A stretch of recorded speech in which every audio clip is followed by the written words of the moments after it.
On the screen, you'll see that the focus is from the prophet Malachi, because of the Haftarah, the prophetic reading that happens this coming Shabbat, which is called Shabbat HaGadol, the Great Sabbath, the Shabbat that precedes Passover, and it's called great for a number of reasons, one of which is based on our Haftarah portion.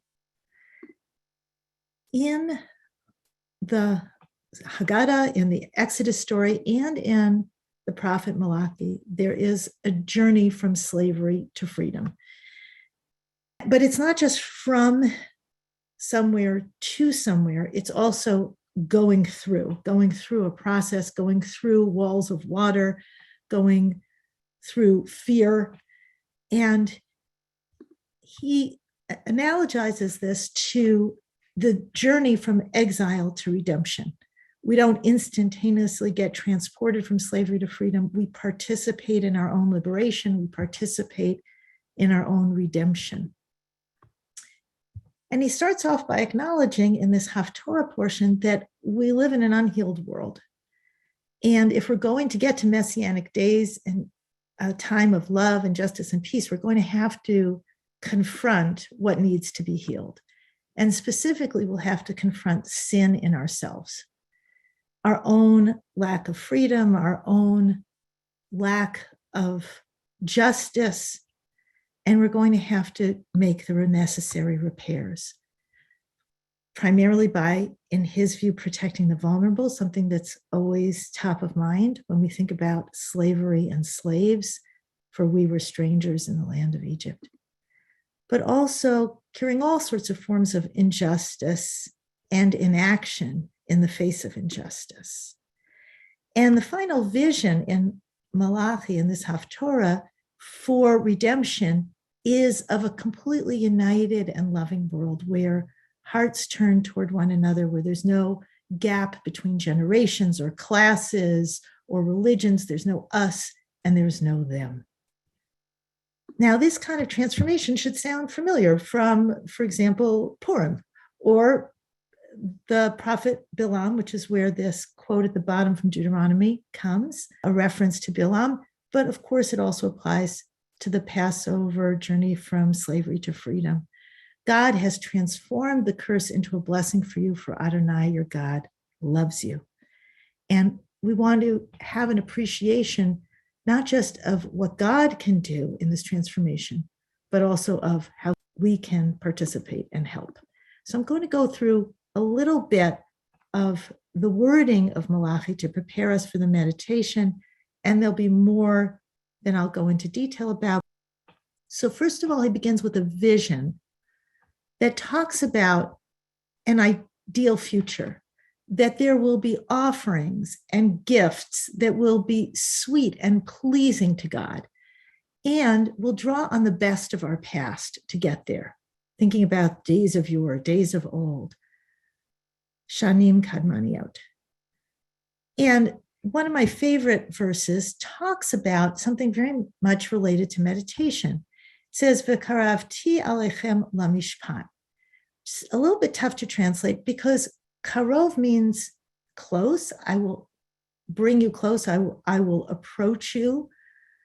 But also krav, I will contend with you. I will battle against you. For judgment, to get real, to talk about what's actually happening. And I will be, says God, ed mimaher, a swift and persistent witness.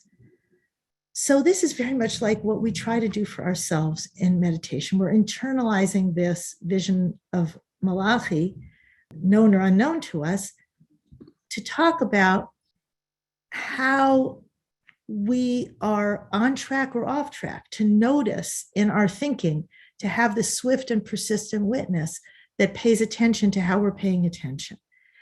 And in the prophet, part of what he wants us to pay attention to is, are we really just? Are we really following what the Torah calls us to do? Or are we subverting the rights of widow and orphan and stranger?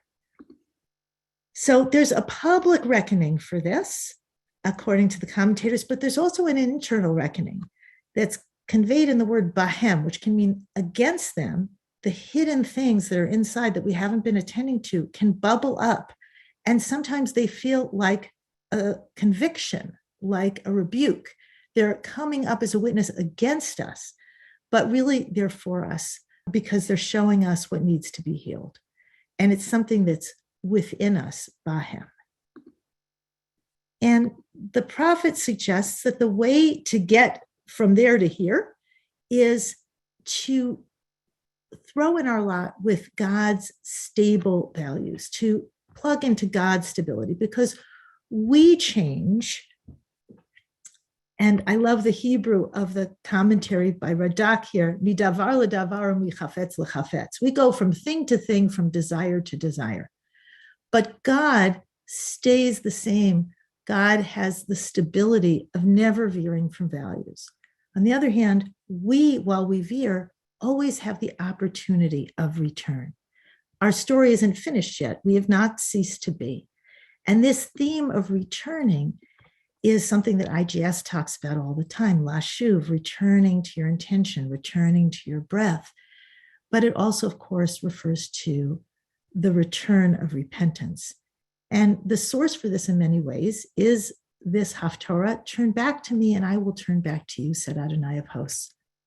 And then the key question, but you ask, how shall I return? How shall we return? And the prophet suggests putting God to the test by enacting giving and justice. Give the full amount that you're capable of giving. Give your entire contribution and put God to the test and see if you will not be fully blessed, if the blessings of heaven will not pour down on you because you give everything that is yours to give. And the more you can return, vishavtem, come again, to see the difference, to notice when you're off track and when you're on track, when you're serving God and when you're just going through the motions or pretending to serve God, but really being self-serving. The more you can catch yourself and then return, the more you can heal. And then there will dawn a sun of righteousness with healing in its wings. This is all from the language of the prophet.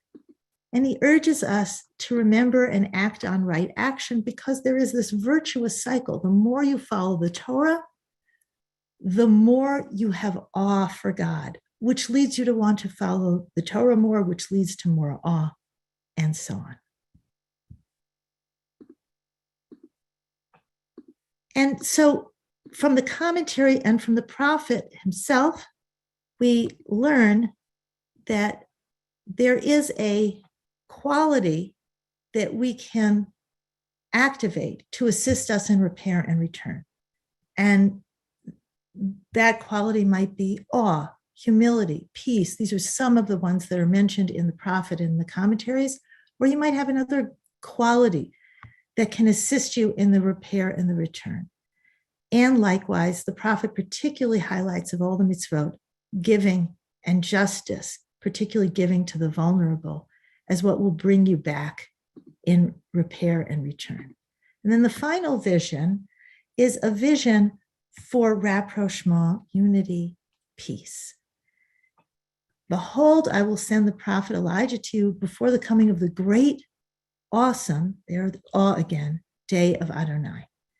So this is where we get the word Shabbat HaGadol, the great Sabbath, from this last word. Also because rabbis gave their longest sermons on that day, but that's a less popular opinion. And it ends with Veheshiv, we will return or reconcile parents' hearts to children's and children's hearts to their parents, lest I come and strike the land with utter destruction. So this very fearsome, awesome possibility of non-action is a motivation, but then we always repeat the positive at the end. We'll return heart to heart, and there will be generational peace and memory and open-heartedness. So with this, I want to turn us to our meditation, because I think we can go to a place of redemption just by turning our hearts and returning to our holy intentions. Let's take some deep breaths. You can gently allow your eyes to close or soften your gaze and settle into a posture that supports you.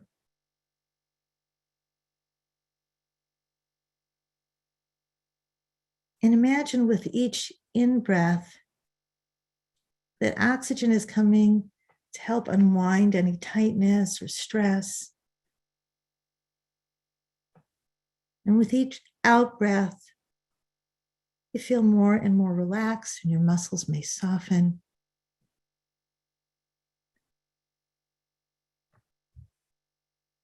And if you need to adjust yourself in your chair to really relax and be supported, then go ahead and do that.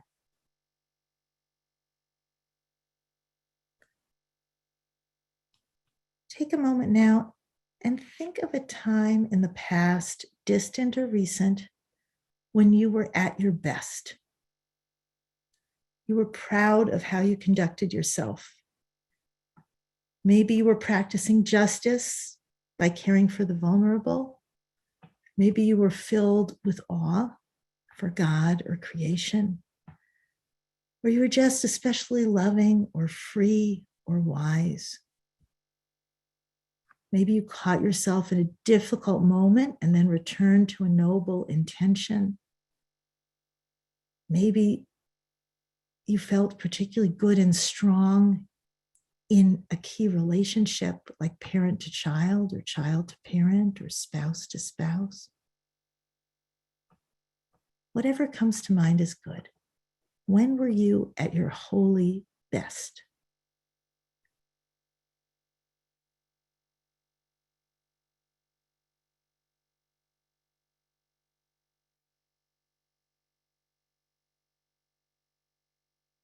Were there any triggers or catalysts for that episode when you were at your best? What happened before that may have helped you?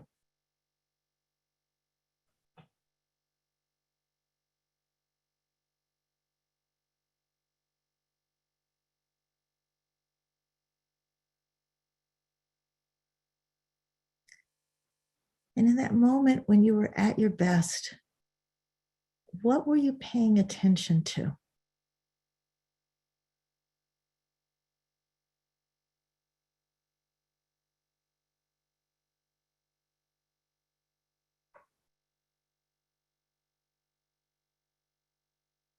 When you were at your best, how were you holding yourself?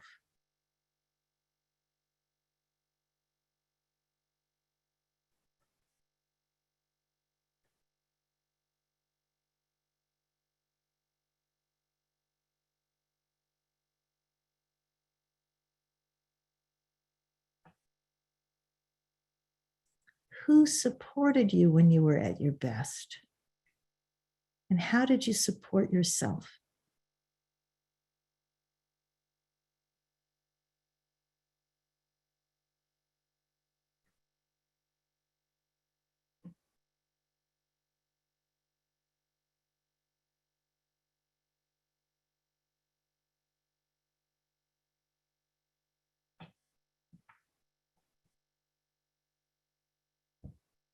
If your mind or your heart strays elsewhere, just shuvu, just return and activate that ed memaher, that persistent, swift witness who can continue to look and be curious and investigate lovingly.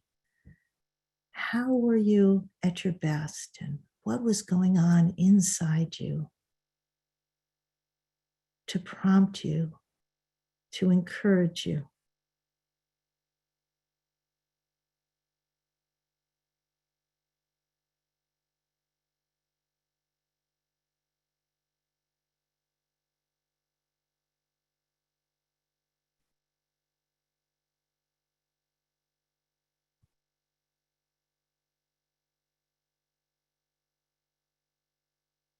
We've been invoking two selves, the best self that you recall that episode and this witness that's watching and investigating. So let the heart of the best self turn toward the persistent witness, and the heart of the persistent witness turn toward the best self. Unite these two. You may want to put your hand over your heart. That feels good to you. Or just set the intention to let your persistent witness and your best self be united.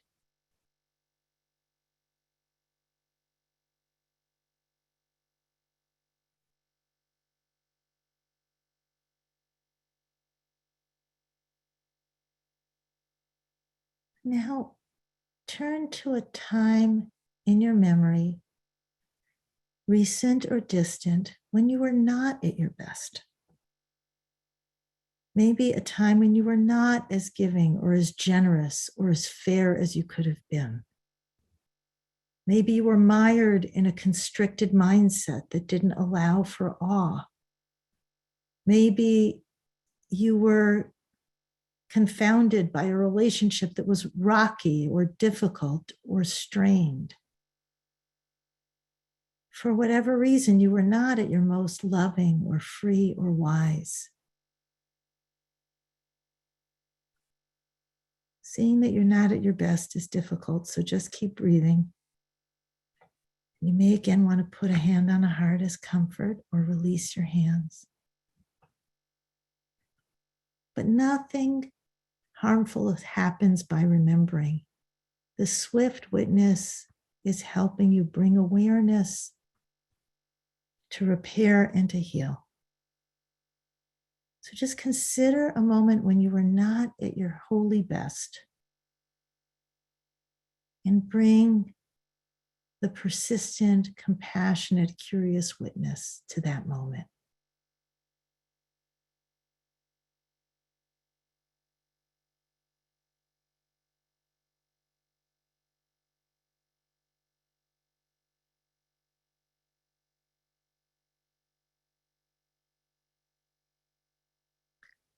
When you were not at your best, what led you astray? Was there any trigger? What were you telling yourself then? What got in the way of your giving, open heart?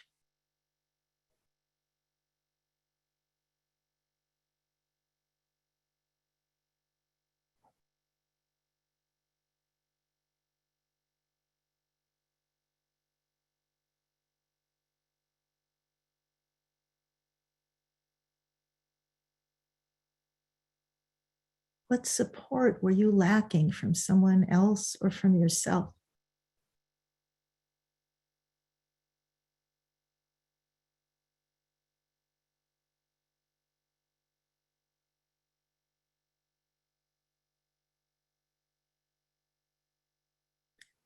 What might you have added or embraced that could have helped then?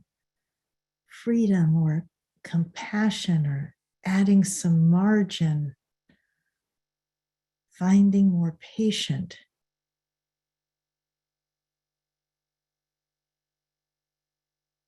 You may know or you may not know what was needed. Just welcome and invite in whatever you needed then and whatever you need now to be your best self.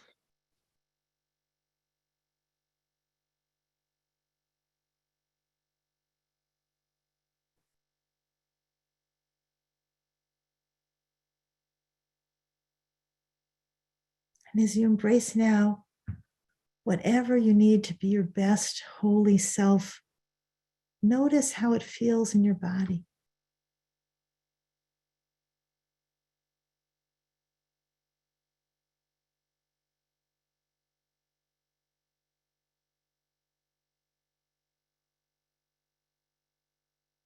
And in this last moment or two,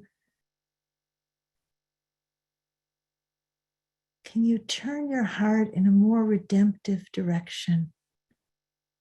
Whatever redemption means to you, just incline it toward that love or acceptance, freedom, justice, unity, peace.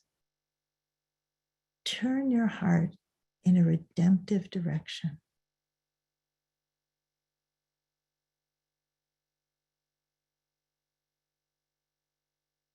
And receive all you need.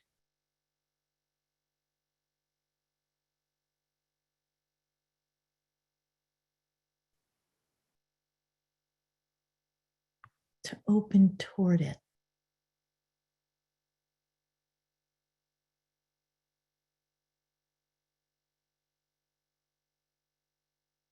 The great Sabbath will return our hearts to one another for unity and peace.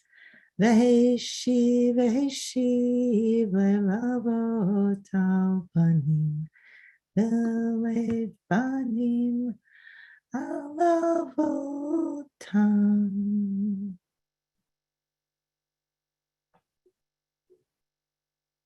Whenever you're ready, just gently rub your hands together and open your eyes. Thank you so much, Rabbi Debra. So I want to actually begin by asking you a question about I think maybe the most famous part of that Haftarah for Shabbat HaGadol is that passage, the part of the verse that is about, that you chanted at the end about turning the hearts of parents towards children and children towards parents. And I wonder how that fits in here with what you were teaching today.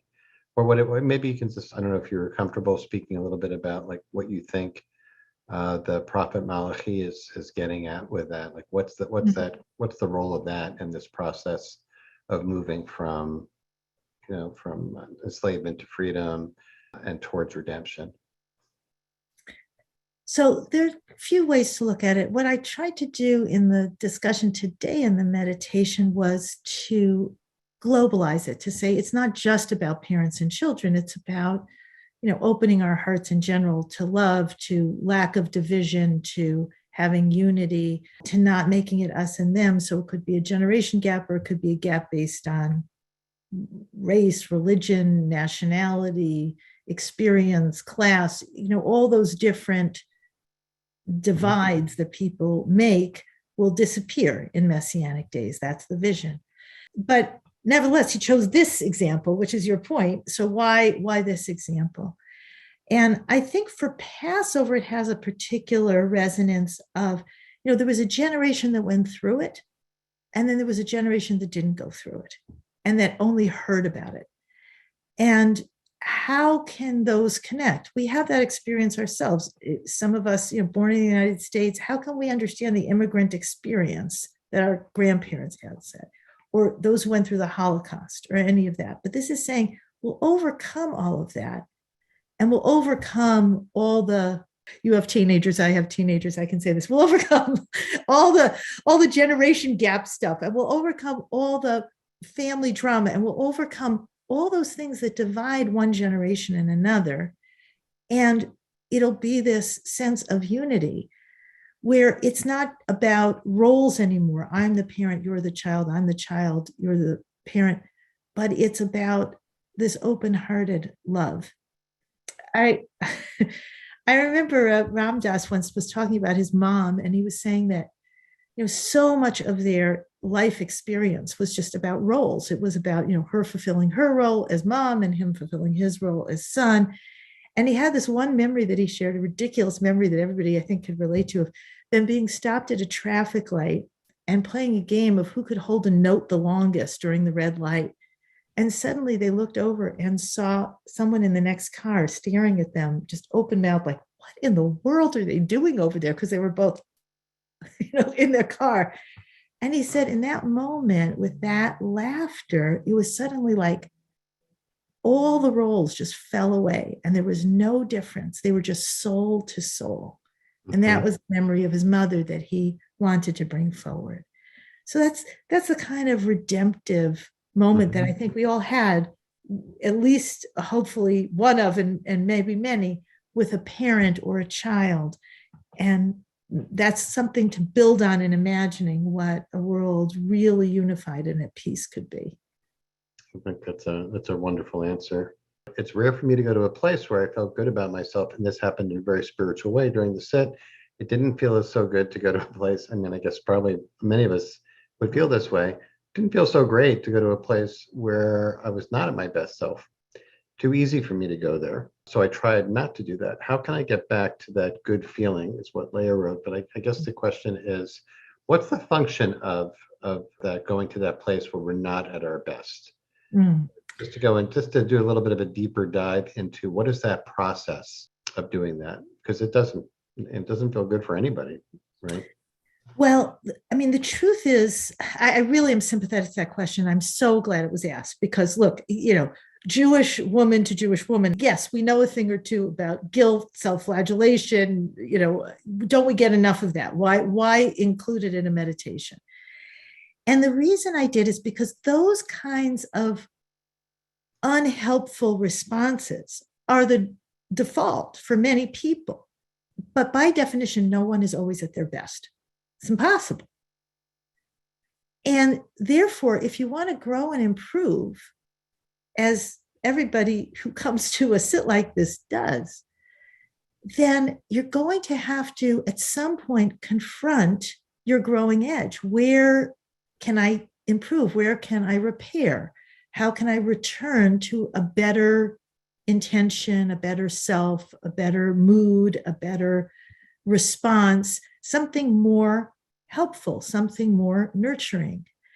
And the only way out is through. That was the point of showing that visual at the beginning, is that at some point we have to confront it. And the question is, how? If we're just going to be the inner Pharaoh and beat ourselves like a taskmaster, that's not helpful. And that's not even holy. One of my spiritual teachers had a great line. She said, you can't move forward with a flashlight in one hand and a whip in the other. Mm-hmm. And that's the way a lot of us do it. We're looking, we say, I want enlightenment. I want to know. Show me to heal. But then we're just so quick with the whip. And my goal in this meditation, and the way I structured it, was to hopefully give people the space, by being in their best selves and then merging the witness with their best self, to be able to look with love and compassion at what isn't so good, because we've all got it. It's not a secret. It's not news. But how are we going to deal with it? If we really want to excavate it, purify it, bring it to light, transmute it into something holy, we're going to have to confront it. We're never going to be free until we confront our lack of freedom. That's really what's leading us into Shabbat HaGadol. Mm-hmm. So that's my hopeful and loving intention, is that it doesn't come across as, here's another stick to beat myself with, right, but it comes across as an opportunity to say, if I were to sit with the most wise, loving witness within, what could it tell me about where I need to grow, heal, and repair? Again, that's a very beautiful answer, Deborah. I'm thinking about a program we had recently where Michal Smart, our chief program officer, taught this practice where the theme was moving from constriction to expansion, and she invited people. Maybe we've done this even in one of these sets, I can't recall, but invited people to constrict a fist, and then to see what it's like to try to pry it open with the other hand, and that the natural inclination is to tighten up that hand. But if we hold the constricted hand like this with support, or even just caress it from top, you actually can kind of notice it unwinding a little bit, softening. And what you just said was making me think of that, about how do we hold that constricted, versions of ourself in a loving way, that is for the purpose of allowing allowing the wisdom that is embedded within that to come forth and illuminate the way for us, the way you described so beautifully. Just in terms of Passover preparation too, like what you said, Deborah, another way it plays out, of course, is, for those who clean out their houses, clean out the chametz from their houses, there's that beautiful ritual of biur chametz beforehand, where we basically say all right, I did my best. I know I didn't get it all. I know I fell short. I'm letting it go. It's like there's a built-in And you know that's coming, right? Like, you're going to be off the hook for what you didn't find. So there's something about building forgiveness and self-forgiveness into the process for not being at our best, which is really very, very healing, liberating, and as you were describing it, really, it's also transformational, right? It's not just forgiveness. It's about creating space to move a little bit closer to our better selves, the way you were describing. Thank you again, Deborah, so much for another beautiful practice session. See a lot of appreciation in the chat box.